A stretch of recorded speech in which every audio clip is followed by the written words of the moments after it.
You cannot just build a fence here. This is a clear violation of the bylaws. Actually, if you look at the easement survey right here. At 4:27 a.m. on May 3, 2024, I jolted awake to flashing amber lights washing my bedroom wall like a cheap nightclub. The air was cold through the cracked window, and the smell of wet asphalt drifted in with the hum of an idling truck. I stumbled outside in socks and saw three guys in neon vests drilling posts right beside the courthouse steps sidewalk. Metal screamed. Gravel crunched. And a shiny black fence was already halfway up, slicing straight across the corner of my yard like someone drew a line and said, "This part isn't yours anymore."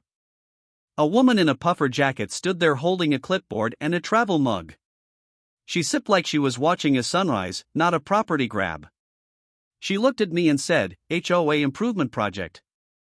Please don't interfere." That's how my week started, and that's how this story became. HOA built a fence along the courthouse steps sidewalk onto my lot, then I filed the easement. I live in a small row of townhomes across from the courthouse, where everyone walks past the steps like it's a tourist spot. The sidewalk hugs my lot, and I've always kept it clean because I'm not trying to be the villain in someone else's courtroom drama.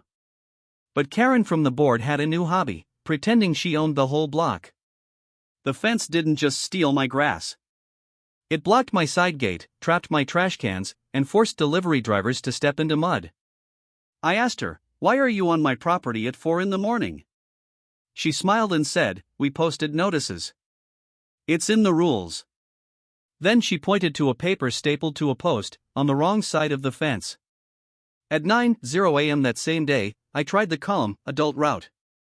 I emailed the HOA, called the property manager, and even knocked on 2 neighbors' doors. They cracked them open like I was carrying a curse. One guy whispered, "Don't poke the bear." She fined me for leaving my blinds uneven. I went to the board meeting that night at 7:15 p.m. in the clubhouse that smells like burnt coffee and old carpet. Karen sat at the front like a tiny judge. I said, "That fence is on my lot line. It's blocking access." She didn't even look up from her notes. She said, "The sidewalk is public. The HOA can enhance it." I asked for the survey they used. She said, "Not necessary." Then she slapped me with an interference warning and a fine for aggressive tone for $250. I laughed once, because it was either that or scream. That was my line in the sand. I promised myself I would stay lawful, boring, and unstoppable. No screaming matches. No late-night sabotage. Just paper cuts made of paper. I started collecting everything. I lined up photos, emails, and call logs in a binder. I took pictures with my phone showing the fence post sitting on my sprinkler head like it was a trophy. I recorded the timestamps. I measured the distance from the sidewalk edge to my survey marker. And then the calls started. On May 6, 2024 at 6:40 p.m., a police cruiser rolled up because someone reported a trespasser on the HOA sidewalk. The officer looked at me, looked at my house, and said, "You live here?" I said, "Yep." That call was made while I was watering my own plants. He sighed and said, "Keep documenting. Patterns of false reports can be prosecuted." 2 days later, I went to the county clerk's office, the same building Karen liked to pose in front of for her little neighborhood photos. The waiting room smelled like toner and impatience. I asked for recorded plats, easements, and right-of-way notes for our block. The clerk slid a stack across the counter like she'd done it 1,000 times. The file landed with 63 pages. I sat there flipping through them like I was reading a mystery novel where the killer is always the person holding the clipboard. And there it was, plain as day, a pedestrian easement along the courthouse steps sidewalk, and a separate utility easement that cut into my corner exactly where the HOA planted those posts. The HOA didn't own it.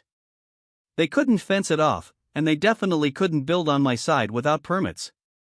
I highlighted it. I made copies. Then I wrote one polite letter that basically said, "Stop now, or this gets expensive," in a very official way. Karen did not stop. On May 10, 2024 at 8:05 a.m., she showed up with 2 board members and tried to act like the fence was always there. She tapped the metal and said, "Looks great, right?" I said, "You built it on an easement and onto my lot."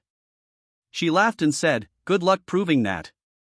So I did the proving in the most humiliating place possible, right where her ego lived. Timeline item 1 April 5th at 4:27 a.m. false trespass call. Timeline item 2 May 3rd at 4:27 a.m. unpermitted fence build. Timeline item 3 May 6th at 6:40 p.m. second false trespass call. I mailed that timeline with copies of the 63 pages to the City Code office, the utility company, and the courthouse facilities manager. Then I filed a formal easement enforcement request, with my survey and photos attached, and I requested an inspection for encroachment. I didn't yell. I just let the paperwork talk.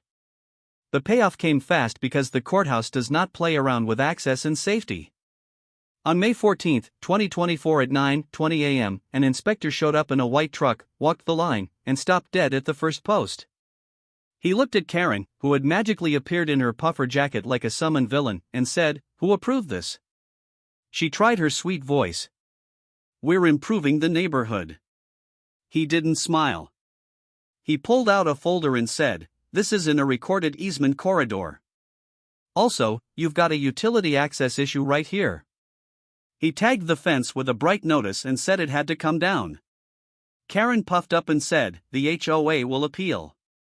The inspector said, "Appeal all you want, but you're also getting cited for building without a permit and blocking a public access route." Neighbors came outside. One teen started filming. Someone behind me whispered, "Finally." Another guy laughed so hard he snorted. By that evening, the clip was in our neighborhood group chat. People were posting popcorn emojis like it was a movie premiere. One comment said, "She really tried to fence the courthouse sidewalk like it was her backyard." Another said, "This is why I don't go to board meetings." Karen tried one last move. On May 16, 2024 at 7:50 p.m., she sent an email blasting me for harassment and threatening more fines. I forwarded it to the city along with the police call logs and the inspector's notice. The property manager called me the next morning at 10 a.m. and sounded like he'd aged 5 years overnight. He said, "The board is voting to waive your fines. Also, Karen is stepping down as compliance chair." I walked outside later and watched the fence come down piece by piece. The air smelled like fresh cut grass again, not hot metal. After it was gone, my yard looked like mine again. My gate opened. My trash cans had a path. The sidewalk was clear for people heading to the courthouse steps, including the old man who always shuffles by at 8:30 a.m. with his newspaper. He gave me a little nod like we were in on the same secret. The HOA sent a community update about respecting easements and following proper permit rules, like they invented the idea of not trespassing. Karen avoided eye contact for weeks. The best part was quiet. No trucks. No flashing lights. Just normal birds and normal mornings. And honestly, the neighborhood felt lighter, like everyone had been holding their breath and finally let it out. Please follow for more HOA showdowns like this. Do you think she got what she deserves? Comment below.